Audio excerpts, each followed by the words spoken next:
माला तो कर में फिरे, जीभ फिरे मुख माई, मनुआ तो चौं दिस फिरे, ये तो सुमिरन नाही कबीरा, ये तो सुमिरन नाही।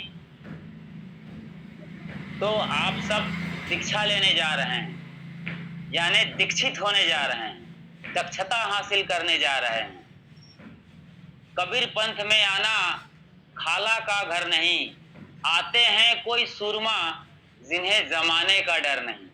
तो आप लोग वो सूरमा हैं जो कबीर पंथ को समझ करके, कबीर पंथ में आना कोई खाला का घर नहीं है, यानी मौसी का घर नहीं है कि जब मर्जी आए चले आए।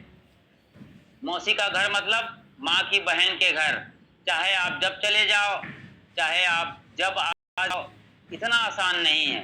कबीर पंथ का मतलब होता है अध्यात्म की गहराई में उतरना, अध्यात्म के शिखर को समझना। आमतौर पर आदमी कर्म कांड पाखंड में ही उलझा रहता है, भ्रम और अंधविश्वास को ही मानता रहता है। कबीर पंथ में आने के बाद हर तरह के भ्रम, अंधविश्वास, कर्म कांड और पाखंड से बाहर निकलना होता है। कहें कबीर देव नहीं दूजा, जीव दया और आत्म पूजा, इसमें सारा ये दीक्षा का सिद्धांत आ जाता है। कहें कबीर देव नहीं दूजा, जीव दया और आत्म पूजा। जीव पर दया करना है, वो चींटी हो या फिर हाथी हो, हर तरह के जीव जंतु, कीड़े मकोड़े, पशु परिंदों की भरसक हिंसा से बचना है।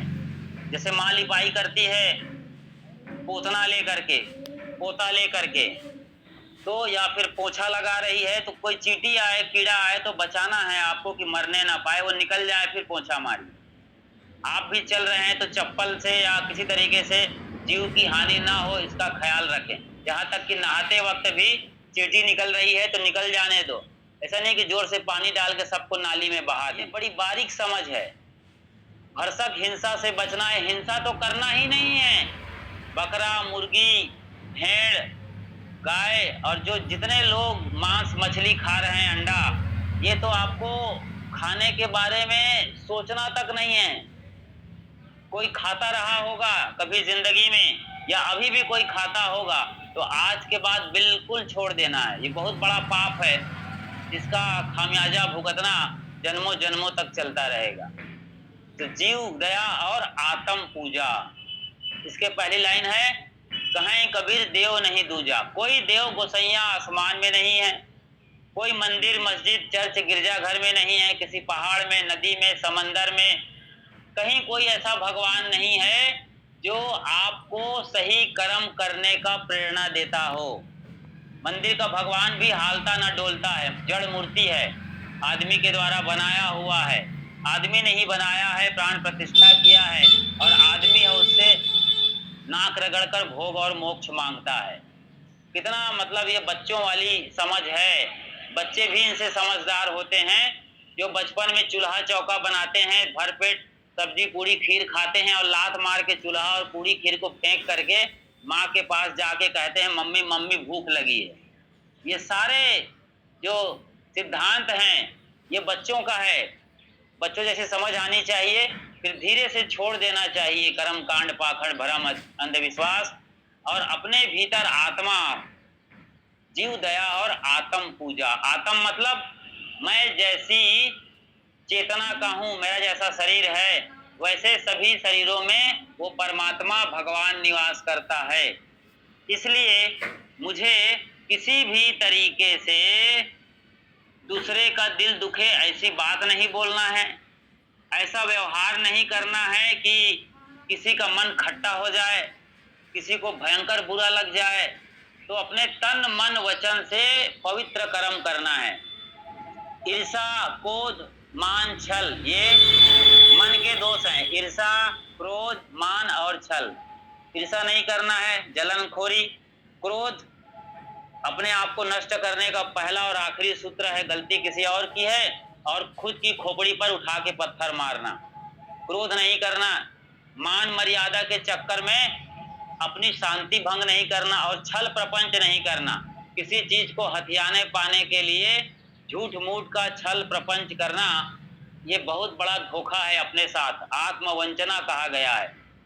गाली निंदा झूठ, ये वाणी के दोष हैं, इससे भी बचना है भरसक। गाली देने का तो सवाल ही नहीं है। जब आप भक्त हो गए हैं, गुरु के शिष्य होने जा रहे हैं, तो आपको भरसक बचना है गाली निंदा और झूठ। निंदा नहीं करना, चुगली या चुगलखोरी क्यों करेंगे आप?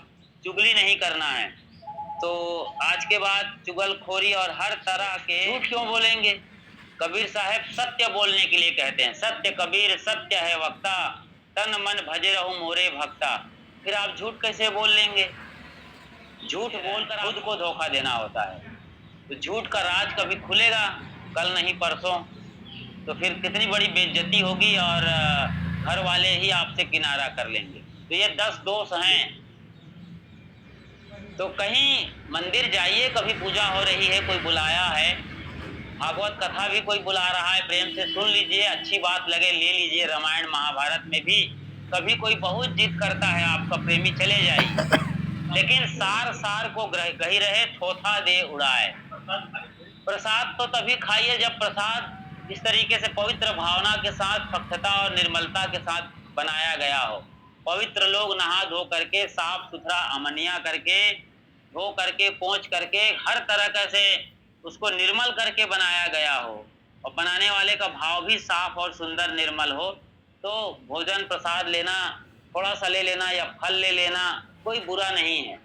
लेकिन जहाँ मांसाहारी लोग हैं, मांस खाने पकाने वाले लोग भोजन बना रहे हैं, सफाई स्वच्छता नहीं है, जहाँ तहाँ बोरी में ही सब्जी अमनिया कर दिए और सीधा कढ़ाई में डाल दिए, चटाई में ही लोगों ने आटा सान दिया, तो ऐसी जगह पर पूड़ी हलवा खीर बना हो ना खाइए, जो भी हो।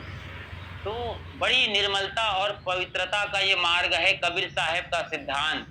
कबीर साहब आखिरी पढ़ाई है इस जगत की। बाकी सब रामायण महाभारत पुराण भागवत और 18 पुराण के साथ साथ और भी जो धार्मिक ग्रंथ हैं, ये पहली क्लास की पढ़ाई है। कोई कथा है, कोई कहानी है लीलावती कलावती की, ये सब बिल्कुल आ बा सा या ABCD हैं। यहाँ से आप शुरुआत तो कर सकते हैं लेकिन अंत नहीं कर सकते। अंतिम पढ़ाई जो वेदांत की पढ़ाई है, जहाँ ज्ञान का अंत होता है या वेदना का अंत होता है, दुखों से मुक्ति का मार्ग है। वेदांत मतलब, वेद मतलब ज्ञान, वेद मतलब संवेदना या दर्द पीड़ा, वो सब का अंत हो जाए, ज्ञान पूरा हो जाए और दुखों का अंत और खात्मा हो जाए, ये कबीर पंथ कहलाता है। तो आज दीक्षा ले रहे हैं, अभी ये कंठी माला पहनाई जाएगी, ये गुरु का चिन्ह है, प्रतीक है। कंठी, कंठ में रहने से कंठी कहलाती है। इसमें ये धागा लगे हैं श्वेत, ये 3 धागे होते हैं। तो ये रज सत और तम, ये तीनों गुणों के प्रतिनिधि है। रज से रजोगुणी प्रवृत्ति का आदमी, सत से सत्वगुणी का और तमोगुणी का। आप लोगों को सतोगुणी होना है। सतनाम, कबीर पंथ में सतनाम एक शब्द है, बड़ा प्यारा नाम जिसको लोग जपते भी हैं, सतनाम सतनाम। सतलोक वहीं से आया है। सतलोक मरने के बाद मुक्ति नहीं है, जीते जी अपने तन मन वचन को निर्मल करके मुक्ति का काम करना है। कहीं से भी गुरु संत आए, उनके निकट बैठ करके अपनी बात, अपनी जिज्ञासा मुमुक्षा रखनी चाहिए। और सत्य के खोज के लिए कोई भी मत मजहब का हो साधु, यदि वो बुलाता है, बैठाता है, ज्ञान देता है, तो सवाल पूछिए, अपनी बात करिए और सही तरीके से समझने का प्रयास करिए। सत्य, हमेशा सत्य, निर्णय वाणी, यथार्थ वाणी, जो अपनी आत्मा में ले जाए, भीतर शांति और सुख देने का भाव जगाए, वही ज्ञान आपको मुक्ति तक ले जाएगा। कबीर पंथ में आना खाला का घर नहीं, इसीलिए कहा गया, आते हैं कोई सूरमा जिन्हें जमाने का डर नहीं। अब लोग कहेंगे कि मंदिर नहीं जाते हैं, छठ मैया की पूजा नहीं करते हैं, गणेश चतुर्थी में गणेश जी की आरती नहीं करते हैं, दुर्गा की वो 9-10 दिनों तक आराधना, शैलपुत्री कात्यायनी कुष्मांडा की आरती नहीं करते हैं। अरे उनके आरती करने वाला कौन है, उसको खोजिए ना।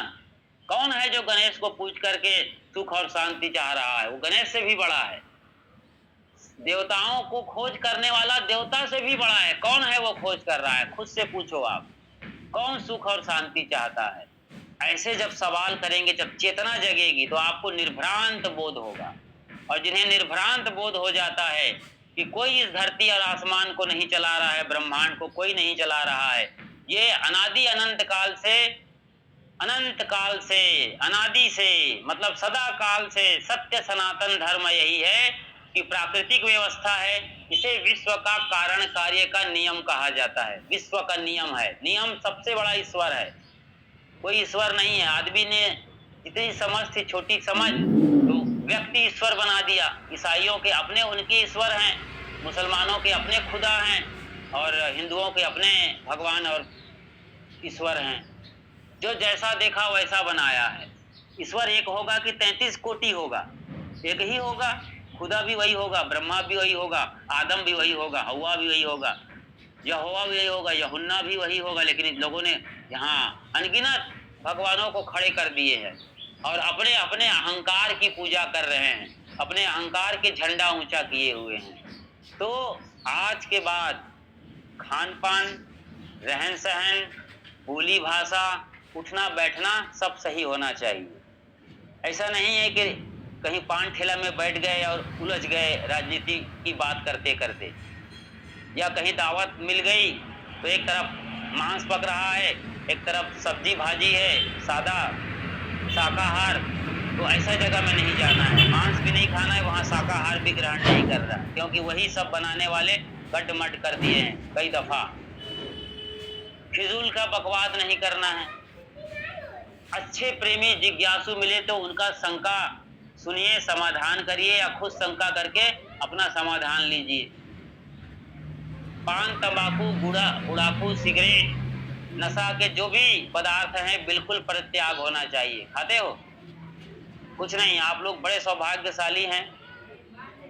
किसी इस अंचल में कबीर संत नहीं आते हैं, कबीर पंथ के साधु, फिर भी आप लोग बड़े समझदार, समझे बुझे हैं, चाहे चैनल देखकर, चाहे अपने प्रारब्धवशात। बहुत बढ़िया।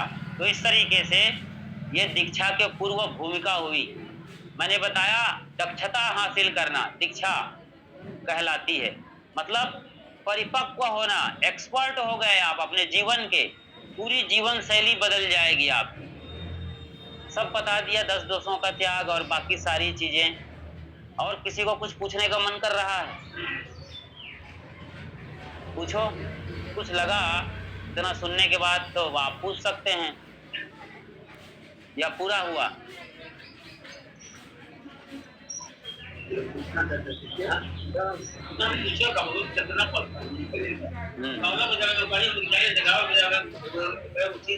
नहीं, गाना बजाना आपकी हुनर है तो गा सकते हैं, बजा सकते हैं, बशर्ते भजन हो रहा हो।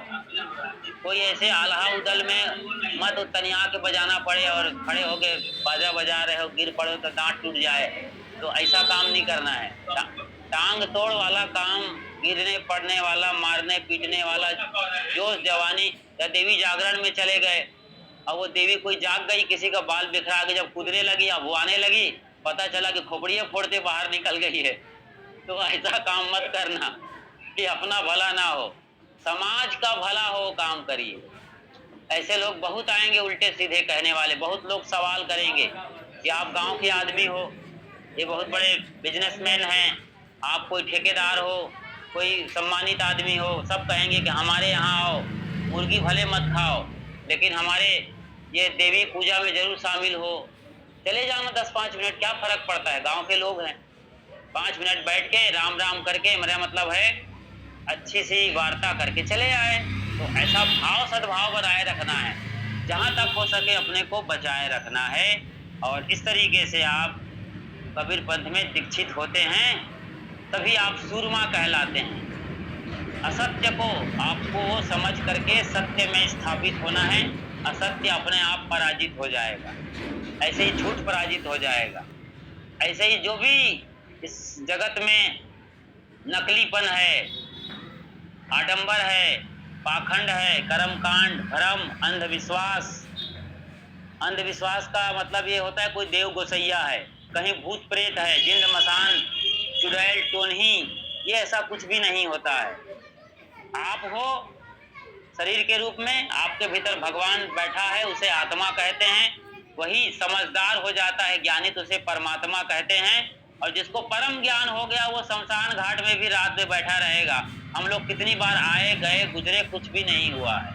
तो निर्भ्रांत बोध, निडरता, अभयम, ये सबसे बड़ा जो है गीता का सूत्र है। अभयम सत्व संशुद्धिर, अभय होना, निर्भय होना।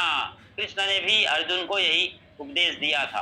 तो निर्भयता अमरता है। निर्भय भय तहाँ गुरु की नगरिया, सुख सोवै दास कबीरा हो।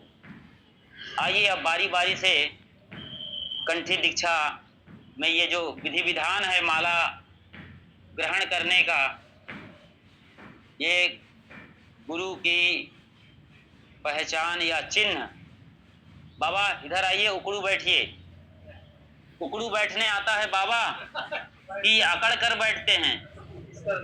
बाबा हैं, बुजुर्ग हैं, हमें सम्मान करना है आपका। नहीं नहीं नहीं, कुछ बैठ जाइए। नहीं नहीं नहीं, कोई पहने रहिए, हमेशा पहनना है इसको। आराम से बैठिए, आराम से बैठिए, आराम से। इनकी उम्र जैसे है, शरीर भी कंपन वाला है। क्या नाम है बाबा आपका? फागू। फागू नाम जी। मेरे ख्याल से सब ऐसे पास में आ जाओ, एक साथ सबका हो जाएगा। बारी बारी से करने से बेहतर ये है कि सबको एक साथ दीक्षा दी जाएगी। हाँ, पास में आओ। आपका क्या नाम है? फागू। हाँ जी, आपका क्या नाम है जी? राम सागर वर्मा। राम सागर वर्मा। राम सागर वर्मा जी। आपका क्या नाम? बीरन जी। आपका? जी। आपका माता जी? उषा देवी, है ना?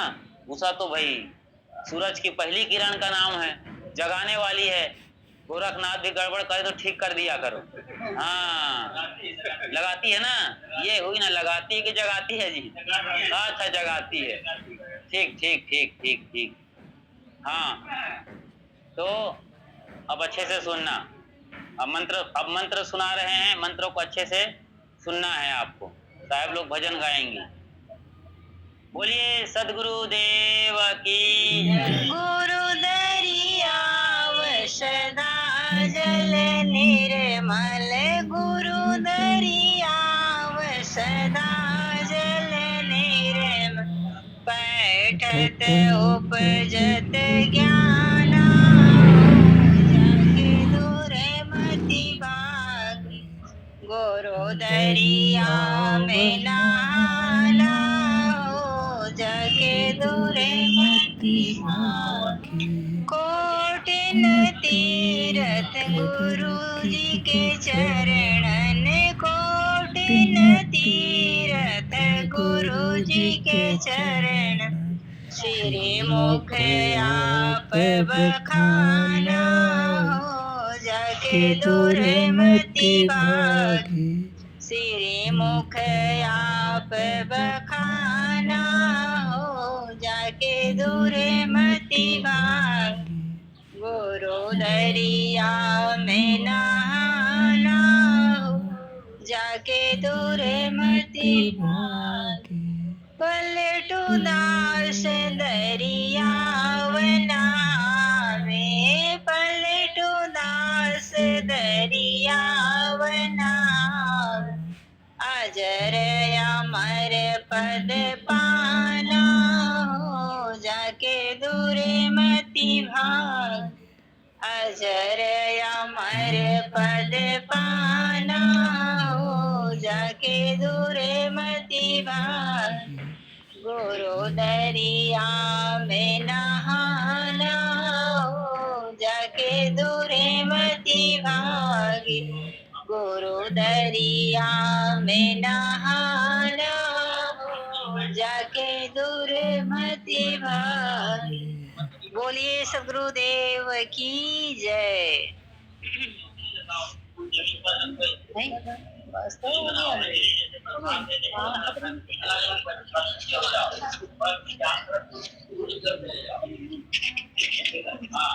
शरण मिले हैं ले गुरु गुरु ज्ञान ज्ञान हो, मेरो मेरे भाग्य भाग्य जगी जगी है। शरण शरण मिले मिले गुरु गुरु ज्ञान ज्ञान हो, मेरो भाग्य भाग्य जगी जगी